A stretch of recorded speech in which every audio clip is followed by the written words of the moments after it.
இது ஒரு இப்போ சமீபத்தில் இருக்கக்கூடிய அரசியல் சம்பந்தப்பட்ட ஒரு பதிவாக கூட கருதி கொள்ளலாம். ஔவையார் காலத்தில் விபூதியே கிடையாது என்றால் நீரில்லா நெற்றி பால் என்று எழுதிய ஔவையார் கைவர் கணவாய் வழியாகத்தான் வந்திருக்க வேண்டும்.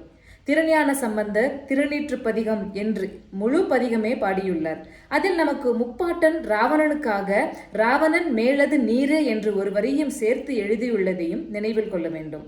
மந்திரமாவது நீரு, வானவர் மேலது நீரு, சுந்தரமாவது நீரு, துதிக்கப்படுவது நீரு, தந்திரமாவது நீரு, சமயத்தில் உள்ளது நீரு, செந்துவர் வாயுமை பங்கன் திருவாலவாயன் திருநீரே அப்படின்னு ஞானசம்பந்தர் எழுதியிருக்காரு. மேலும் திருமூலர் கங்காலன் பூசும் கவச திருநீற்றை என்று சிவபெருமான் பூசிக்கொள்ளும் திருநீற்றை குறிப்பிட்டு எப்படிப்பட்ட திருநீற்றை அணிந்தால் பிரம்ம ஞானத்தை பெற முடியும் என்பதையும் விளக்குகிறார். அரசுடன் ஆலத்தியாகும் அக்காரம் விரைவு கனலின் வியனூறு மாறி நிறவி நின்மலந்தான் பெற்ற நீத உருவம் பிரம்ம உயர் குலலாமே திருமந்திரம் சொல்லுது.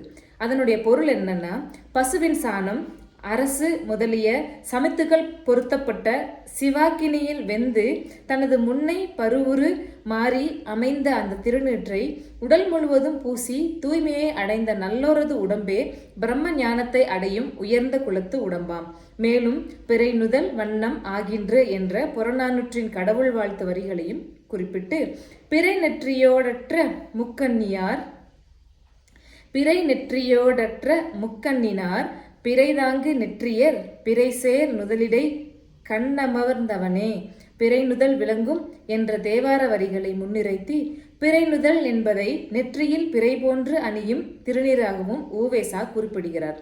மேலும் கலித்தொகையில் மண்டு அமர் பல கடந்து முதுகையால் நீரணிந்து என்ற வரிகள் திரிபுரத்தை எரித்து அதன் சாம்பல் திருநீற்றை அணிபவனே என்று சிவபெருமானை பாரதம் பாடிய பெருந்தேவனார் குறிப்பிடுகிறார். இப்படி பக்தி இலக்கிய காலத்திற்கு முன்பு சங்க காலம் வரை திருநீற்றை பற்றிய குறிப்புகள் கிடைக்கின்றன.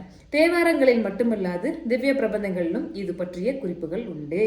அப்படின்னா திருநீர் வைப்பது எவ்வளவு உன்னதமான உயர்ந்த ஒரு விஷயம் அப்படிங்கிறத நாமளும் தெரிந்து கொள்ளலாம்.